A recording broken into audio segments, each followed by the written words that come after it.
দা, আমি মহেশ। আমার জন্ম 1979 সালে। হয়তো মৃত্যু পর্যন্ত আমি এখানে থাকব।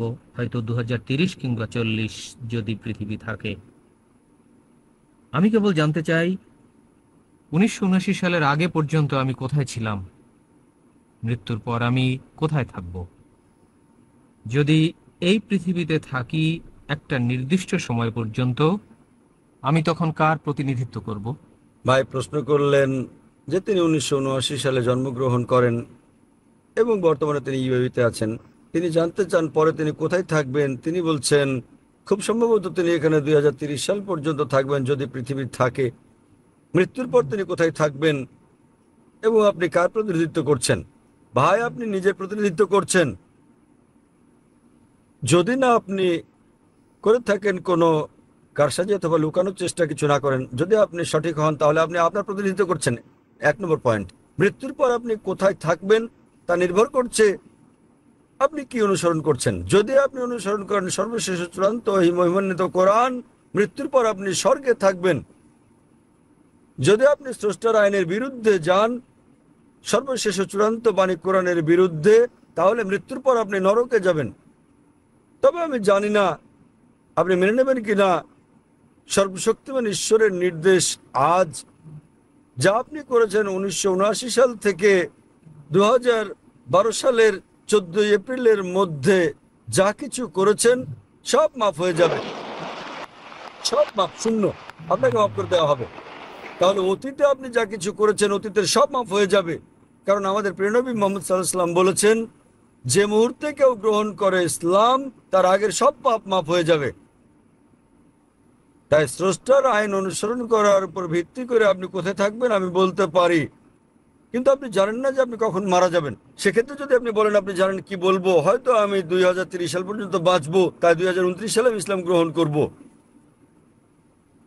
ভাই আপনি জানেন না, এমনকি আমিও জানি না কতদিন আপনি বাঁচবেন। এবং আপনি ঠিকই বলেছেন, যদি পৃথিবী থাকে, আমি জানি না কতদিন পর্যন্ত পৃথিবী টিকে থাকবে। আল্লাহ কোরআনে বলেছেন সূরা লুকমান অধ্যায় নম্বর 31 আয়াত নম্বর 34-এ, আল্লাহ ছাড়া পৃথিবী শেষ হওয়ার সময় কেউ জানে না এই পৃথিবীর শেষ কখন। আমরা জানি না এটা কত বছর থাকবে, কত দশক থাকবে, আমরা জানি না। কতদিন আপনি বাঁচবেন, আমি বাঁচবো, আমি জানি না।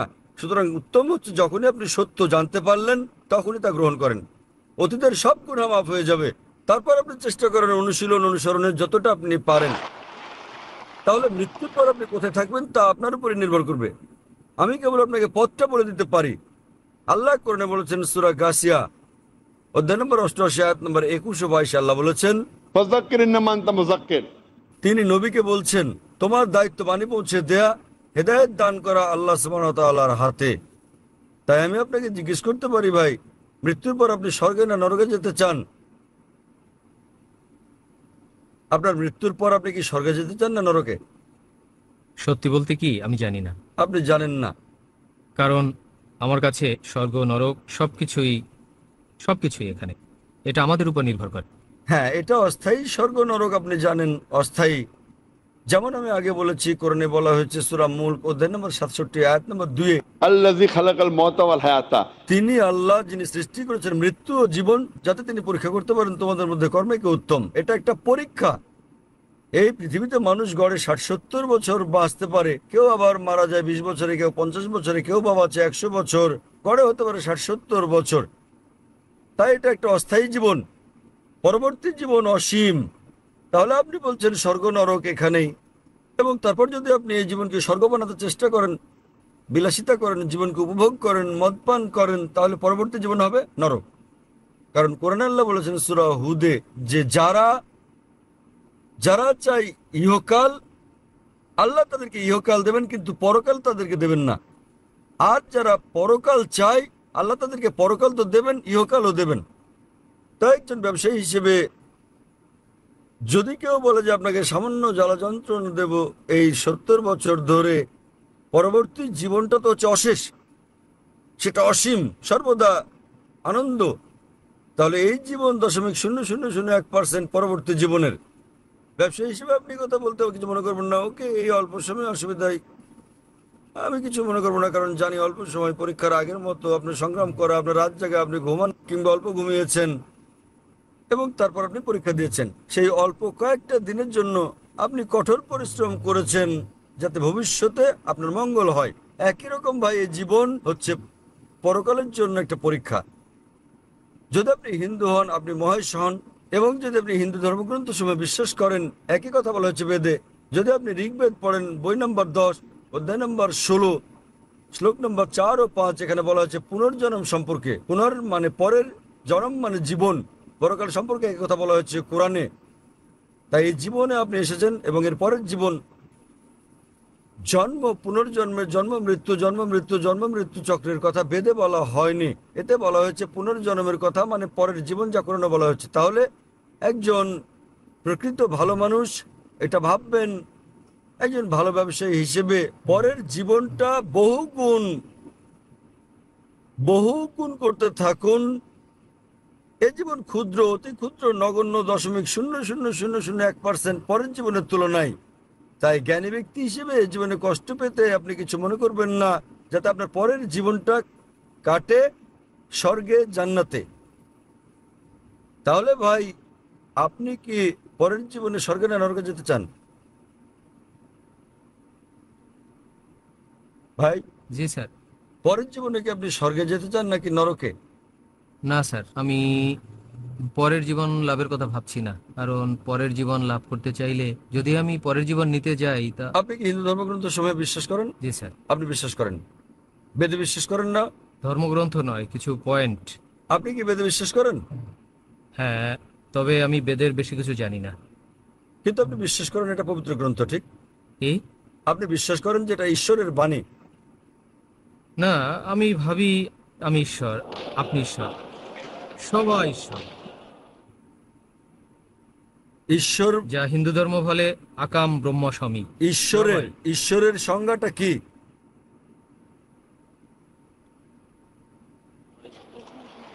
আমি জানি না। আমি আমি ঈশ্বর, আপনি ঈশ্বর, ঈশ্বরের সংজ্ঞা কি আমি জানি না। তার মানে আপনি জানেন না, আমিও জানি না। আমি তো নিজেকে চিনি। ওকে, আপনি বলছেন আপনি ঈশ্বর, আমি ঈশ্বর। আমরা সবাই আমি ঈশ্বরের অংশ। আমি আপনাকে জিজ্ঞেস করছি ঈশ্বরের সংজ্ঞা কি, এবং আপনি বললেন আমি জানি না। আপনি কি বাংলায় কথা বলেন না অন্য কিছু? আমি বাংলায় বলি। তাহলে ঈশ্বরের সংজ্ঞাটা কি? আমি সংজ্ঞা দিতে পারি না, কেবল অনুভব করি। তো সংজ্ঞা না জেনেই বলছেন আপনি ঈশ্বর, আমি ঈশ্বর। কিন্তু আমি বুঝতে পারি স্যার, সেটা আমাদের কি? সবার মাঝে সর্বত্র ঈশ্বর আছেন। ঈশ্বরের সংজ্ঞা কি বলেন, তারপর আমি বলবো সর্বত্র ঈশ্বর আছেন কিনা এবং আপনি ঈশ্বর কি না। প্রথমে আমাকে ঈশ্বরের সংজ্ঞাটা তো দেন। যদি আপনার ঈশ্বরের সংজ্ঞায় ভুল হয়, আমি বলবো আমি সেই ঈশ্বরের কথা বলছি না। ঈশ্বরের সংজ্ঞাটা কি? আসলে আমি ভাষায় সংজ্ঞা দিতে জানি না স্যার। তো তার মানে আপনি বিশ্বাস করেন না আমি সেই ঈশ্বরের কথা বলছি না যার কথা আপনি বলছেন। তাহলে আপনার আমাকে জিজ্ঞেস করা উচিত সংজ্ঞাটা কি, আমি বলে দিচ্ছি। জি স্যার, আপনি কি বলবেন? কি করা উচিত না জানলে তো আপনি কাউকে জিজ্ঞেস করেন, তাই না? জি স্যার। আপনি আমাকে জিজ্ঞেস করেন, আমি বলে দেবো।